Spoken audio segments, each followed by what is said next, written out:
chers amis, chers invités.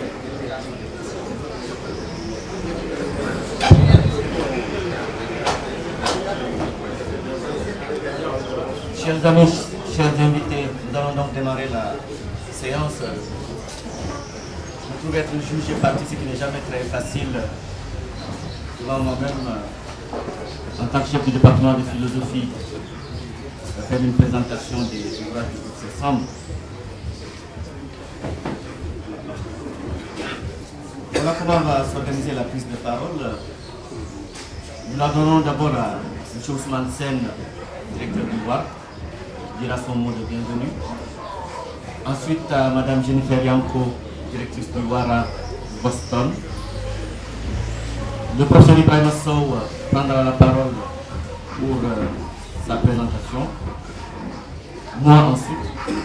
Et évidemment, nous donnerons la parole à l'invité, la vedette du jour, puisque c'est lui la seule vedette aujourd'hui, le professeur du décembre, pour nous parler en long et en large de ces très beaux ouvrages.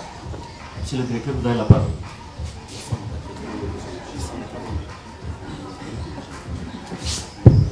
Voilà, ce sera très bref, c'est tout simplement pour souhaiter la bienvenue à tout le monde.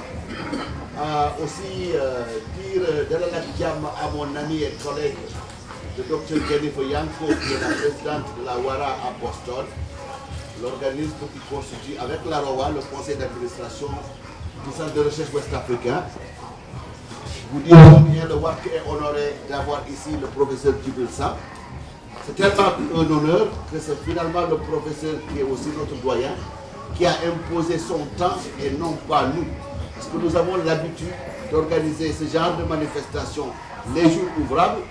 Mais le jour où on m'a dit qu'il préférait le samedi, j'ai dit je vais passer la journée, mais il faudra qu'il le fasse le samedi parce que c'est sa préférence. J'ai plusieurs raisons à ça. Le professeur Djibril Sam a été mon assesseur et mon doyen.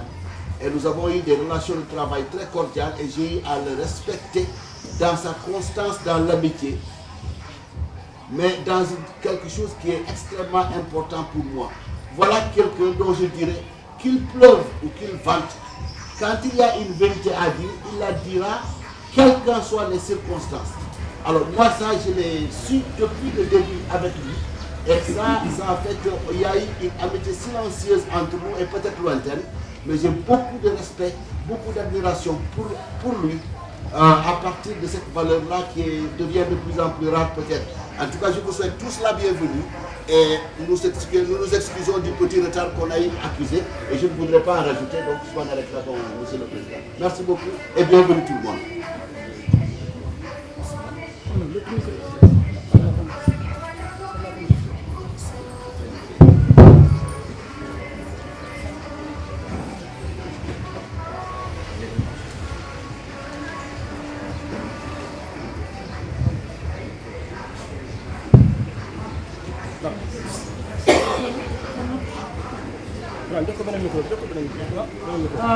Moi aussi, je voudrais souhaiter la bienvenue à tout le monde. Je me trouve dans une situation très heureuse parce que je viens d'arriver hier soir et je me trouve déjà ici à une conférence tellement intéressante. Comme d'habitude à WAR, je suis devenue habituée à attendre ces événements très, très stimulants ici. Je veux dire que, en tant que directrice de WARA, nous sommes WARA, le West African Research Association, c'est la sœur jumelle de l'association de recherche ouest-africaine, de AROA, qui est siégée ici à WAR, et dont le président, c'est le professeur Ibrahim Achoub, du département d'histoire à l'université Cheikh Anta Diop. Je tiens à mentionner et apprécier le fait que nous avons des relations très très productives avec l'université Cheikh Anta Diop et aussi avec toutes les universités du Sénégal, ainsi que des universités dans la région ouest-africaine. Je veux remercier l'université Cheikh Anta Diop aussi d'avoir autorisé le professeur Sen de servir comme directeur de WAR. C'est une grande plaisir de travailler avec lui et de voir comment il a géré le centre de tous ces événements qui contribuent à la vie intellectuelle du Dakar et de la région. Je veux mentionner aussi que le WAC, c'est un projet des chercheurs et des universitaires de la région ouest-africaine, ainsi qu'à l'Amérique du Nord. Notre objectif, c'est toujours de promouvoir des échanges entre les chercheurs, entre les universitaires, et de promouvoir la recherche faite par les chercheurs ouest-africains, ainsi que les chercheurs d'Amérique du Nord et ainsi ailleurs dans le monde. Bon, c'est un honneur pour moi de pouvoir être ici aujourd'hui et de pouvoir assister à cette séance avec le professeur Djibril Samb qui va nous présenter son livre « L'Afrique dans le temps du monde ». Et bon, je m'arrête ici tout en vous souhaitant la bienvenue. Merci.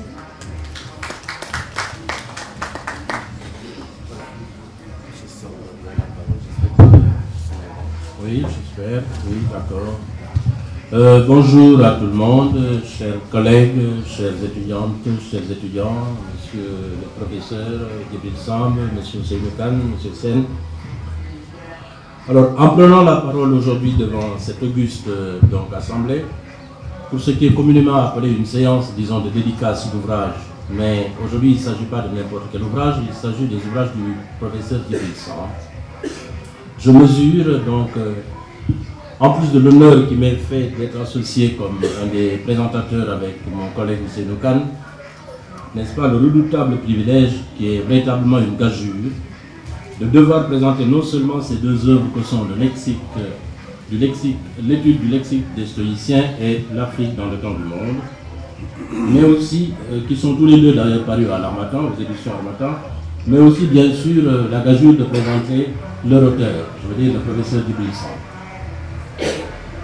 Or donc, c'est une expression, il me semble, qu'aime prononcer Djibril Samb, il faut vous référer au verset 22 de son lexique. Or donc, je dis, non pas pour faire précieux, mais précis, dans le sens d'un style recherché, où il est adéquat pour renforcer l'unité, je dis, or donc, c'est aujourd'hui, croyez-moi, un exercice qui n'est ni aisé ni banal, mais qui, bien que périlleux, est pour moi un véritable plaisir. Parce que, à la fois, il me comble d'une indicible satisfaction, et afin que nul n'en ignore, il me donne aussi l'occasion ici de témoigner ce que, en tant qu'universitaire, je dois personnellement au professeur Djibril Samb. Je dis donc qu'il s'agit d'abord de vous présenter deux œuvres.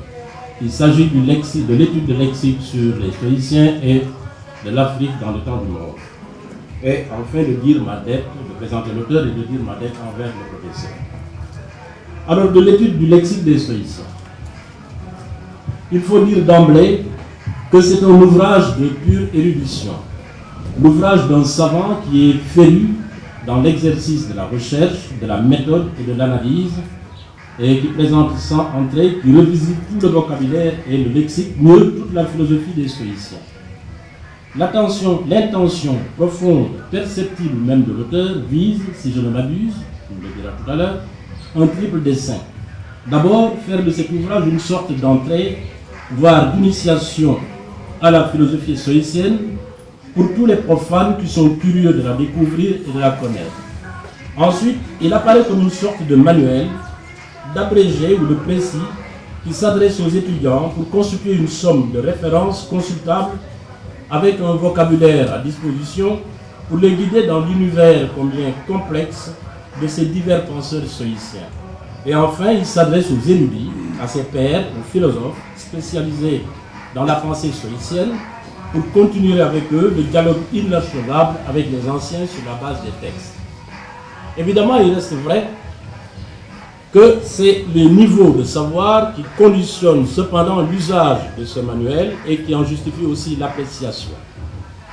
Les doctes qui ont une certaine connaissance du stoïcisme, voire de quelques penseurs stoïciens, y trouveront, comme tout lecteur du reste, leur bonheur à travers un langage précis, sans fioriture d'aucune sorte, mais avec des références variées et détaillées et un sens quasi naturel de la synthèse et du mot juste. Des phrases travaillées au bistouri qui, sans occulter la complexité des items, en rendent compte avec aisance, avec sobriété et grâce. L'auteur de l'ouvrage engage le lecteur, au-delà des interprétations, à la consultation des textes, à un retour aux sources même du stoïcisme ou des stoïcismes. N'est-ce pas? C'est pourquoi un soin tout particulier est apporté aux multiples références, et c'est cela aussi qui commande l'emploi, disons, des items, des termes grecs et latins. Il n'y a d'ailleurs aucune œuvre de Djibril Samb qui ne comporte de référence